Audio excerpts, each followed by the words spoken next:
señal modulada en amplitud. Otro de los temas que vamos a ver hoy también es la limitación de los instrumentos reales. Bueno, lo primero que vamos a hacer es calcular los valores característicos de la señal modulada en amplitud.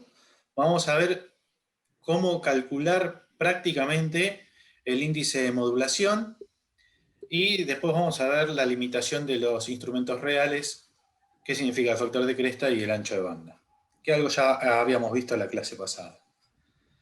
Bueno, señal modulada en amplitud, valores característicos.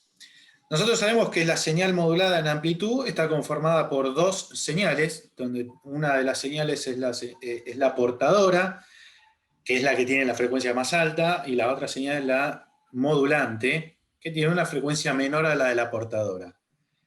Y la señal modulante, que lo que hace es hacernos variar la amplitud de la señal portadora.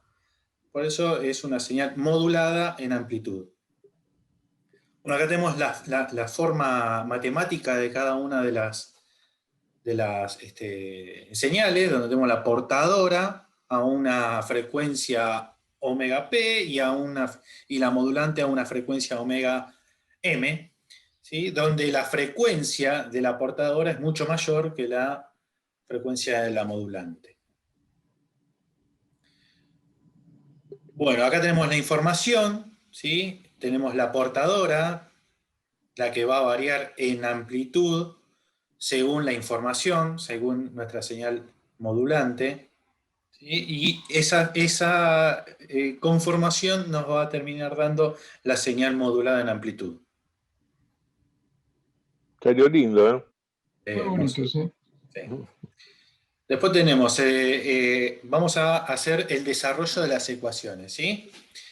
La señal modulada, ¿sí? Ese asterisco de t, va a ser la suma de la señal portadora más la modulante, ¿sí? Donde cada una tiene su frecuencia, cada una tiene su frecuencia, ¿sí? En este caso, lo que vamos a hacer es sacar factor común la portadora, y al sacar factor común la portadora, fíjense que me va a quedar la señal modulante sobre la señal portadora.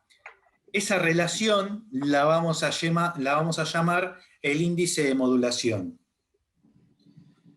Bien, después lo que hacemos es hacer distributiva nuevamente, y nos va a quedar la señal modulada de la siguiente forma, con la señal portadora a la frecuencia de la portadora, más el índice de modulación, ¿sí? Por la señal portadora, que en definitiva esto no es más ni menos que la señal modulante, por el coseno, o sea, por su frecuencia de la modulante, pero a su vez le estamos multiplicando la frecuencia de la portadora. Si nosotros nos fijamos bien en esta forma, ¿sí? Podemos ver matemáticamente cómo cambiar la multiplicación de dos cosenos. ¿Sí? Por trigonometría, vemos que el coseno de alfa por el coseno de beta se lo puede reemplazar como un medio del coseno de alfa más beta más el coseno de alfa menos beta. Si nosotros esta relación trigonométrica la reemplazamos por nuestra señal anterior y la acomodamos un poquito, fíjense que me va a quedar una señal que va a estar conformada por tres términos, ¿sí? No es más ni menos que la señal portadora y sus dos bandas laterales, donde tenemos la banda lateral inferior y la banda lateral superior.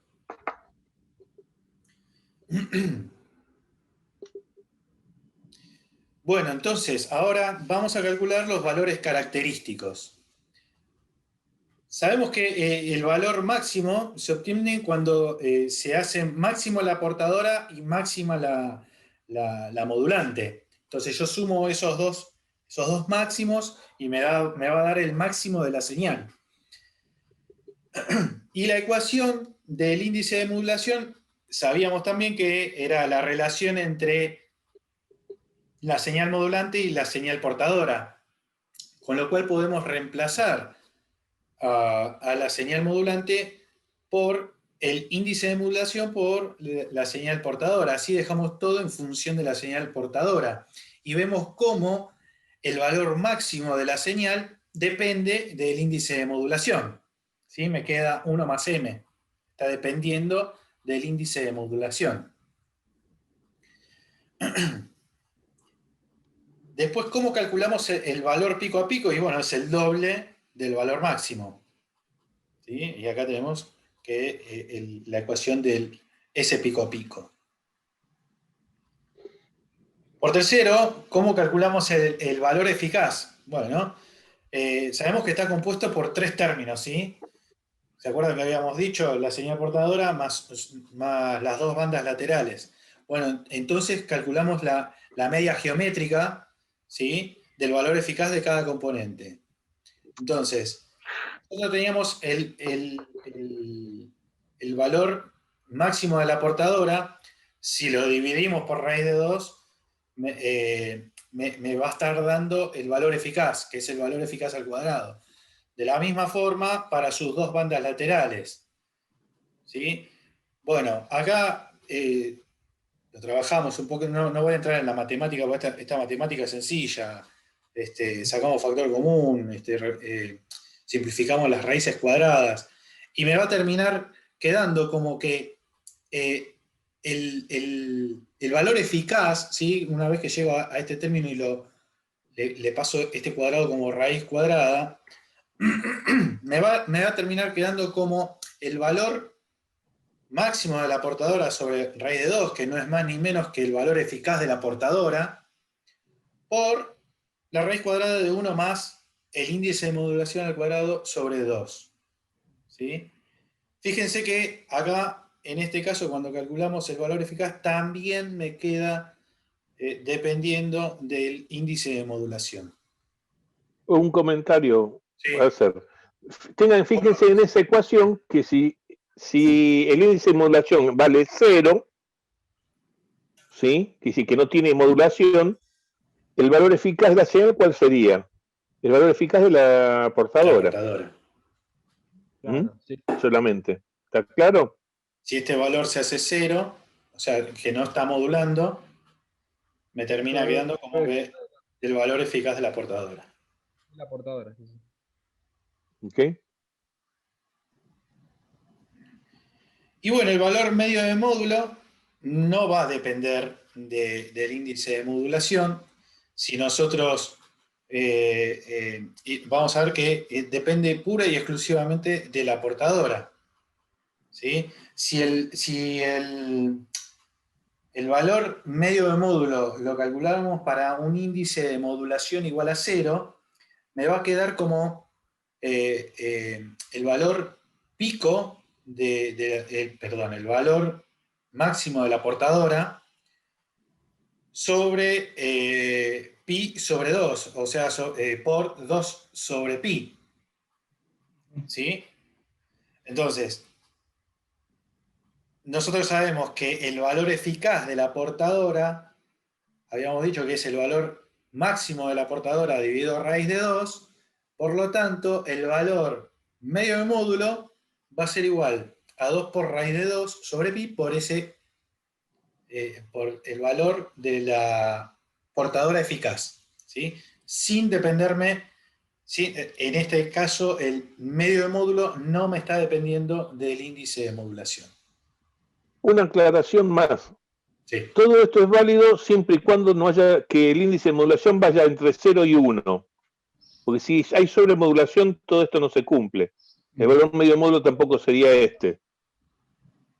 Exactamente. ¿Está claro eso? Por eso hay que tener mucho cuidado. Si hay sobremodulación, todo este análisis que hemos hecho no tiene validez. Todos entienden lo que es sobremodulación, ¿no? Es cuando el índice de modulación es mayor a 1.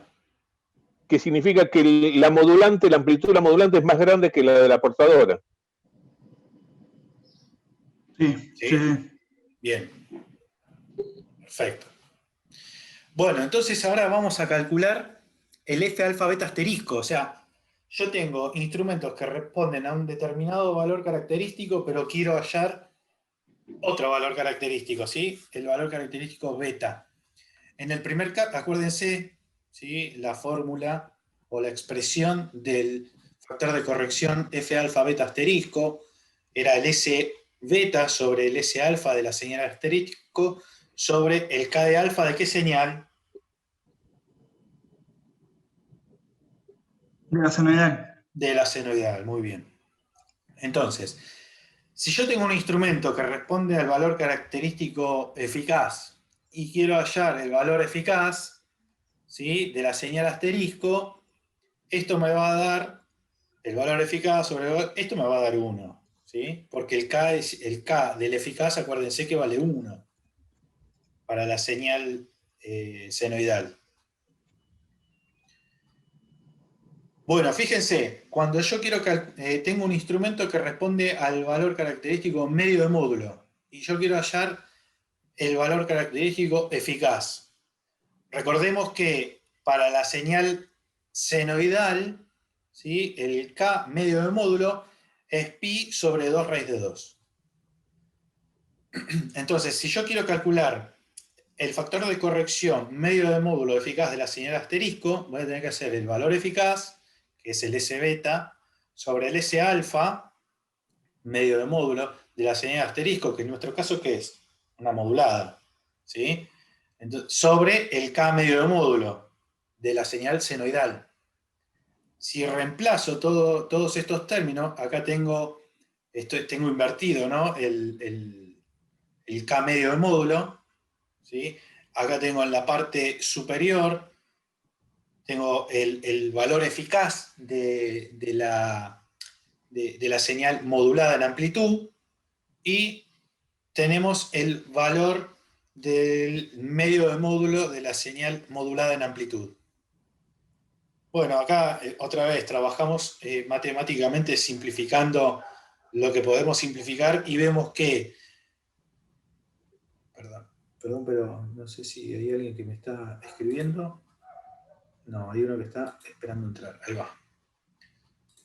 Está festejando los goles. Entonces, si yo tengo un instrumento que responde al valor característico medio de módulo, ¿sí? Y yo quiero hallar el valor eficaz de mi señal modulada en amplitud, lo que tengo que hacer es multiplicar mi indicación por la raíz de 1 más el índice de modulación al cuadrado sobre 2.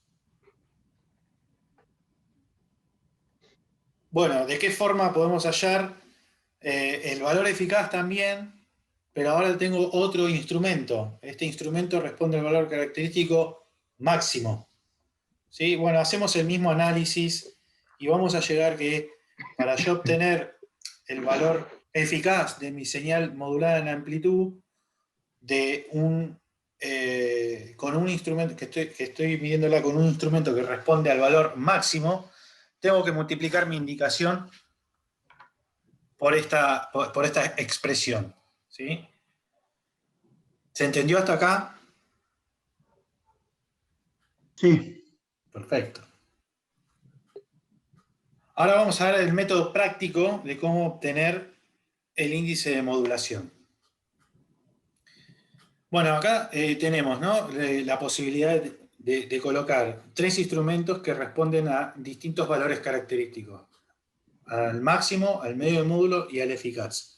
Nosotros sabemos que la indicación era el K de alfa por el S alfa de la señal asterisco. Cuando el índice de modulación es 0, todos los instrumentos me van a indicar un vol, que es el valor eficaz, ¿sí? De la portadora.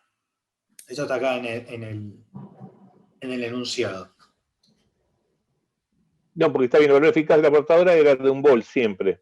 Claro, acá de un vol. El valor eficaz de la portadora Y permite, y tengo una forma y puedo ajustar el índice de modulación entre 0 y 1, ¿no?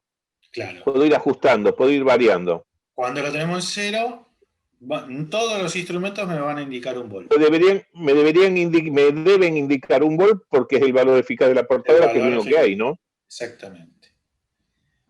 Bueno, entonces, ¿qué hacemos? Volvemos a cambiar el índice de modulación y lo ponemos en 0,5. Entonces calculamos el S indicado máximo, acuérdense que es el K máximo por el S máximo, y habíamos dicho que el K máximo era 1 sobre raíz de 2 por el S máximo de la portadora, o sea, la señal portadora, el pico de la señal portadora, por 1 más el índice de modulación, que era 0,5. Esto me va a dar 1,5 volt. Para el medio de módulo, también hacemos los reemplazos necesarios y nos va a terminar dando un volt. Y para el valor eficaz, hacemos el mismo reemplazo, ¿sí? Y nos va a terminar dando 1,06 volt. Estas son las indicaciones que yo voy a tener con los tres instrumentos distintos. El instrumento que responde al valor máximo me va a marcar 1,5. El medio de módulo me va a marcar un volt y el eficaz me va a marcar 1,06 volt. Con el índice de modulación de 0,5. Hago la aclaración. Fíjense, en el medio de módulo, ¿por qué me indica 1? Recuerdan que cuando vimos que el valor medio de módulo no dependía del índice de modulación, dependía pura y exclusivamente de la señal portadora. Entonces, lo que siempre voy a estar midiendo en el medio de módulo, ¿sí? A la salida del conversor que tengo, el medio de módulo de la señal que me está entrando.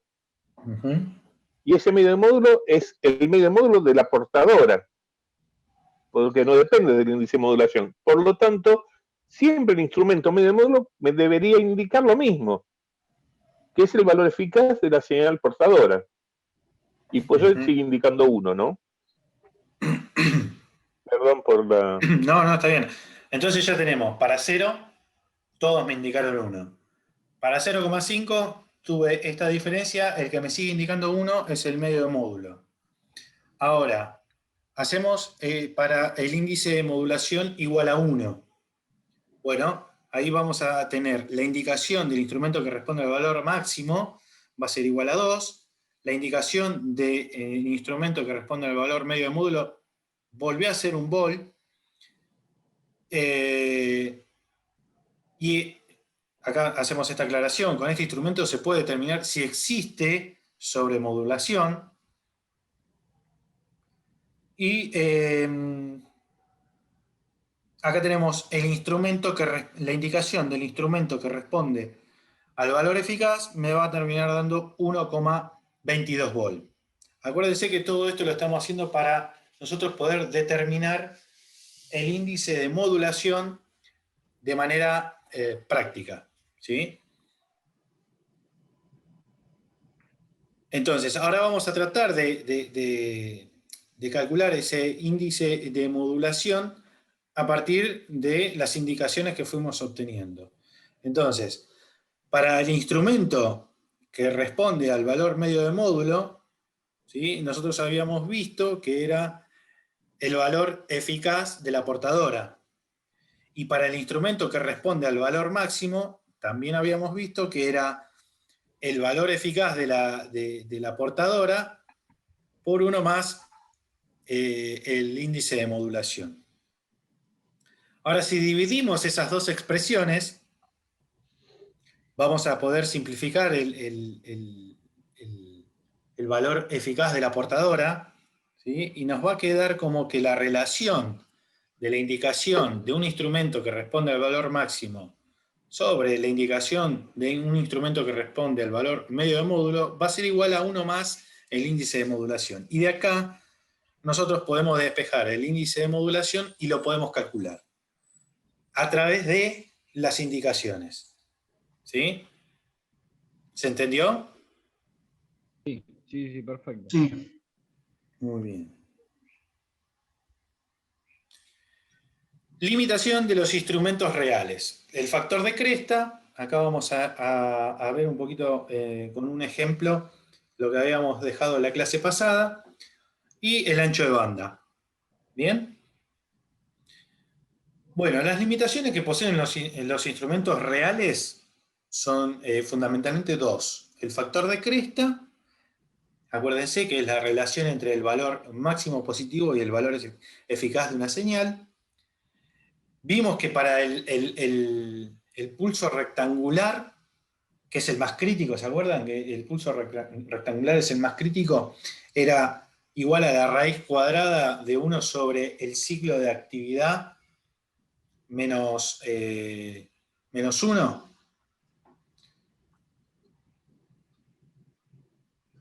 Bueno, el factor de cresta admisible está dado por el factor de cresta que me indica el fabricante, ¿sí? Este es dato del fabricante, ¿sí?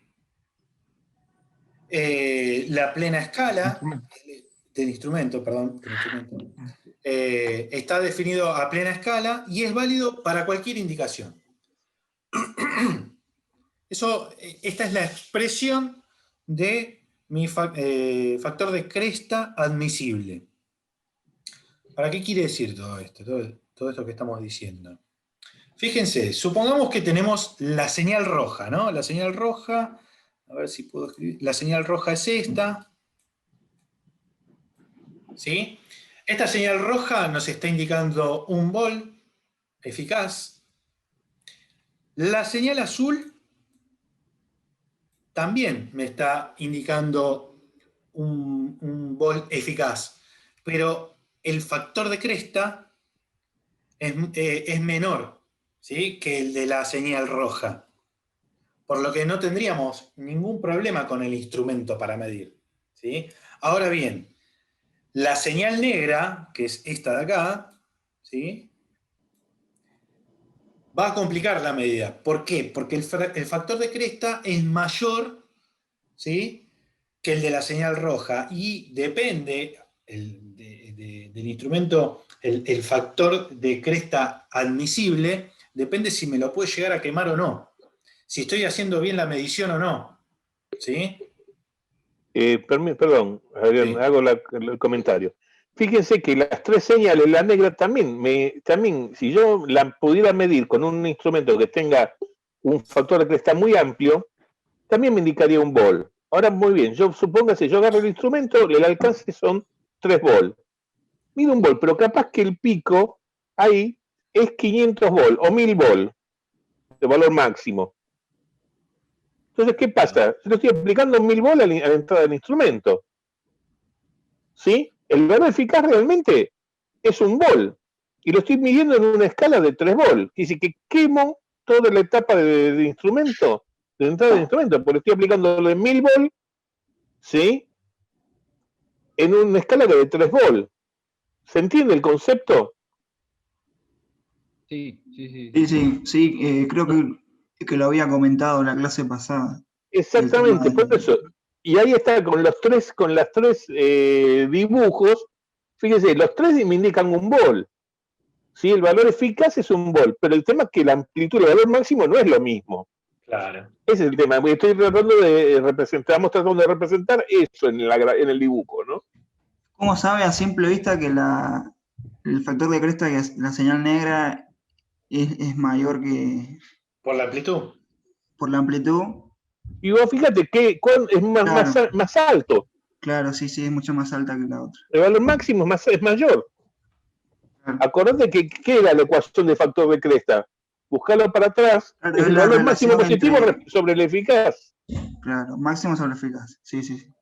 Ahí Si está. calculás, vos fíjate, si yo tengo el valor eficaz es el mismo para todos, si Un la vol. amplitud, el valor máximo es más alto, el factor de cresta es Claro, más alto. es más ¿Está alto. bien? Ahí, sí, ahí está. ¿Ok? Bien, bien, bien. Igual ahora te vas a dar cuenta mejor, mirá. Tenemos un pulso rectangular, ¿sí? Acá lo vamos a ver en un ejemplo. Un pulso rectangular con un ciclo de actividad de 0,01, y al medir con un instrumento cuyo valor a plena escala es 3 volt y su factor de cresta instrumental es de 10, se obtiene un valor de 2,5 volt. Se desea saber si se utilizó la escala correcta. Luego se mide una señal de ciclo de actividad de 0,05 y obtenemos el mismo valor. ¿Es correcto utilizar la misma escala que en la primera medida? Antes de pasar al gráfico y de todo esto, ustedes ven bien, ¿no?, que el ciclo de actividad es, llamémoslo burdamente, el tiempo en el que está la señal está por encima del Del cero. del cero, ¿sí? Es el tiempo, es la cantidad de tiempo que va a estar la señal que sea distinta. Activa. Activa, exactamente. Por eso ciclo de actividad. Todos ven, ¿no?, que en este caso el ciclo de actividad es mayor que en este caso. Sí.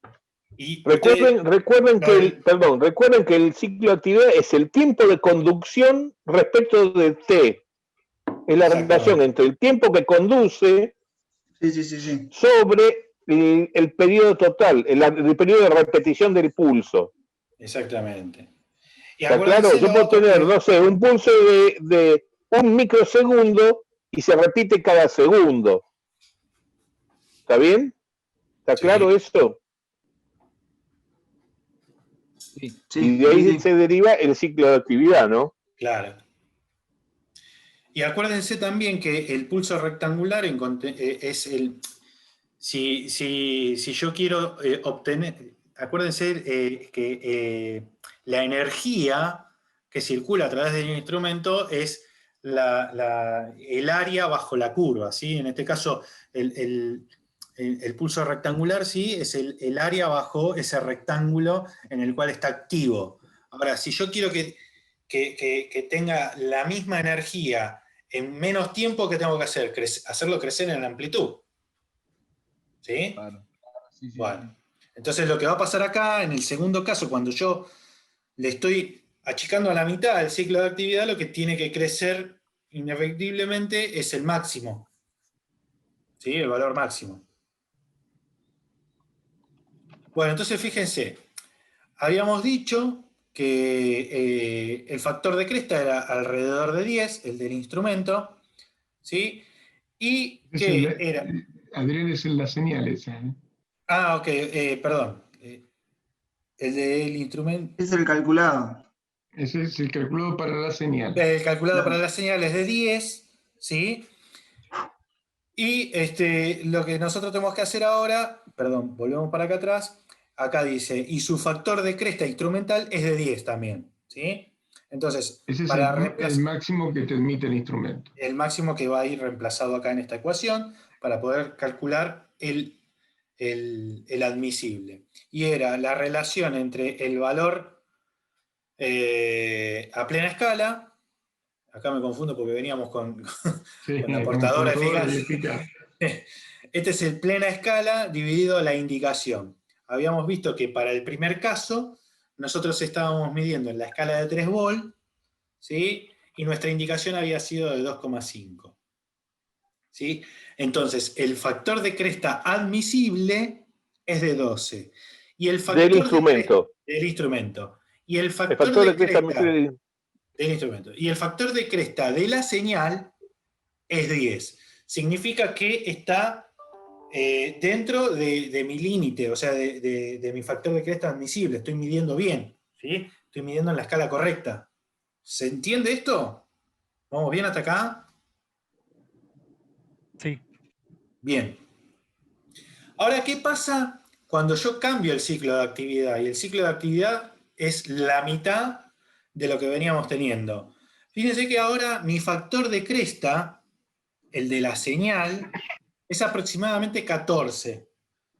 ¿Sí? Si nosotros volvemos a medir igual que con el otro, en la misma escala, porque estamos midiendo 2,5 volts, fíjense que mi factor de cresta admisible era de 12, ¿sí? Y el de mi señal ahora, mi factor de cresta es de 14. Estoy excediendo mi factor de cresta admisible, el del instrumento.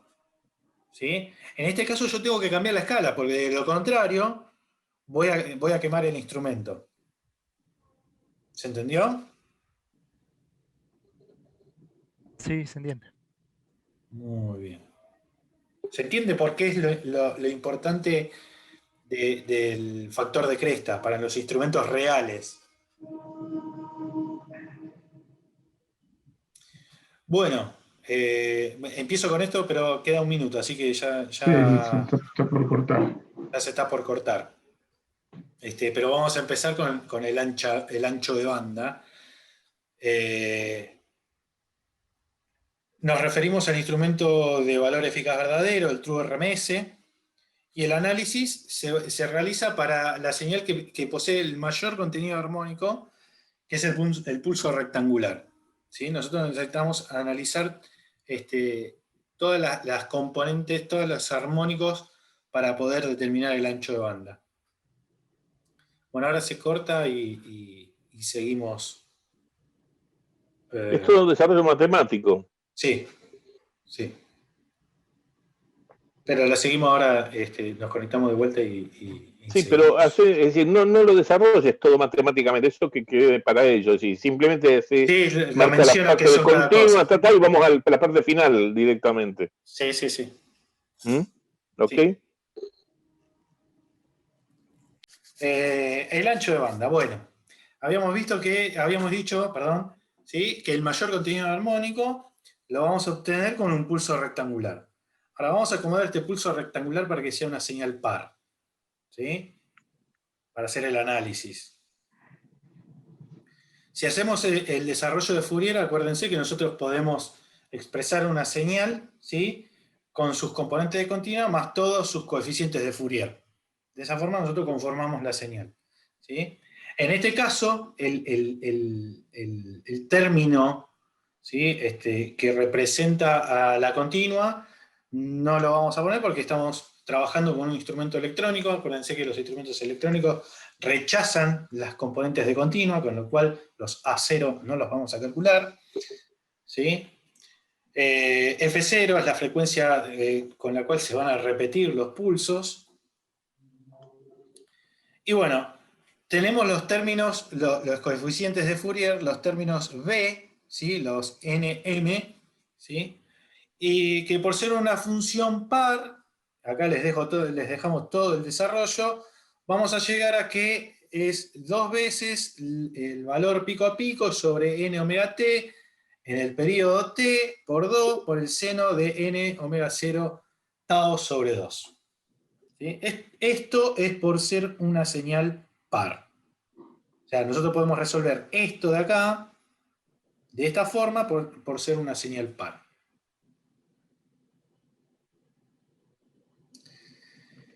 Entonces, si nosotros a esta última expresión que habíamos calculado la multiplicamos y la dividimos por tau, ¿sí? Nos va a quedar de la siguiente forma, que nos va a terminar dando una senoidal amortiguada, ¿sí? Y lo que nos interesa de esta senoidal amortiguada, si nosotros hiciésemos este dibujo, ¿sí? por cada uno de los picos de nuestros B larga, ¿no? Nuestros coeficientes de Fourier, nos daría una señal amortiguada. Y lo que queremos averiguar nosotros es qué pasa cuando cambian de signo esos B, ¿sí? Que es cuando pasa por cero, ¿sí? La señal. Queremos averiguar eso, qué pasa en esos, cuáles son esas frecuencias.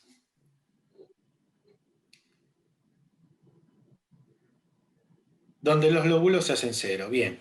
Entonces acá matemáticamente, ¿sí?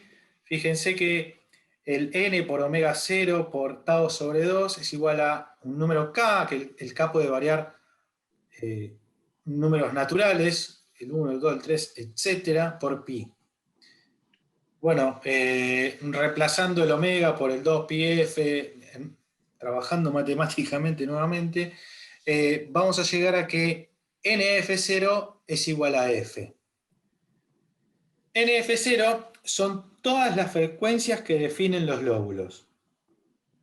N cuando vale 1, 2, 3, Claro, o sea, son las que... Los múltiplos enteros de la pulsación original, ¿no? Exactamente. Entonces, F va a terminar siendo K sobre tau. Por lo tanto, el F1 que nosotros queríamos averiguar es 1 sobre tau, el F2 es 2 sobre tau, y así sucesivamente. Entonces, ¿para qué todo esto? De esta forma nosotros podemos, se puede demostrar que para una señal rectangular, ¿sí?, el 95% del valor eficaz, ¿sí?, de las componentes se va a encontrar en el primer lóbulo, acá. El 95% del valor eficaz de la señal se va a encontrar en el primer lóbulo. Y podemos asegurar también que el 99% en los primeros 6 lóbulos. O sea que voy a estar cometiendo un error del 1% si consideramos únicamente 6 lóbulos. ¿Sí? Con 6 lóbulos... Sí. Perdón, ¿puedo hacer un comentario? Decir, ¿qué significa eso? Volver para atrás. Es decir, si yo tengo un ancho de banda de mi instrumento que toma un lóbulo solamente, donde sería F sub 1 o 1 sobre tau, yo vería el 95% de una señal, de una frecuencia determinada. De esa frecuencia, ¿sí?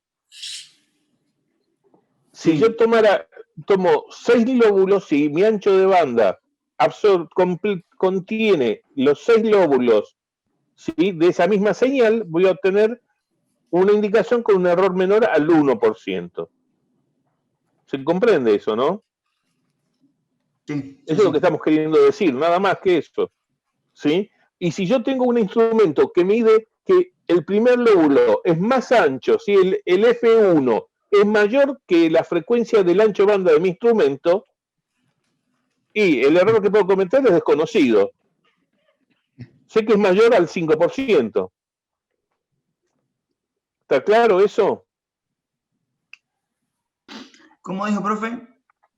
Que si mi instrumento, ¿sí?, el ancho de banda del instrumento es menor a lo que sería el valor F1 de la señal, ¿sí?, es lo que contiene el primer lóbulo, sí, el error mío es mayor al 5%, no sé cuánto, porque hay que ver cuánto toma de ese lóbulo, si toma la mitad del lóbulo o menos.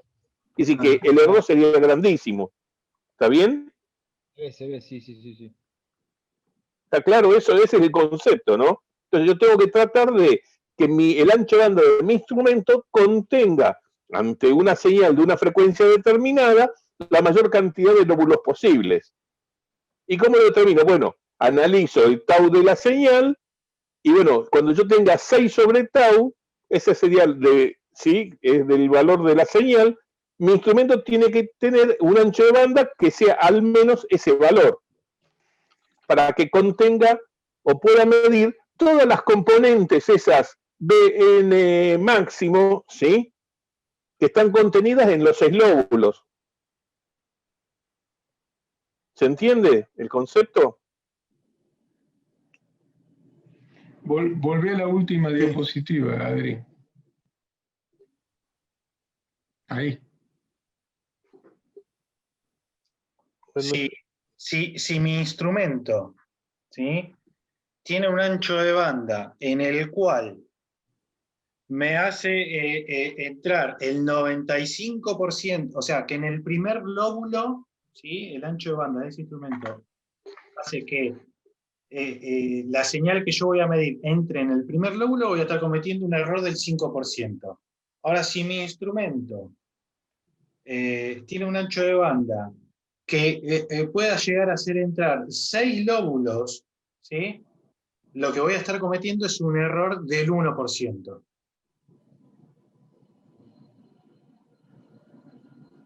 ¿Se entendió?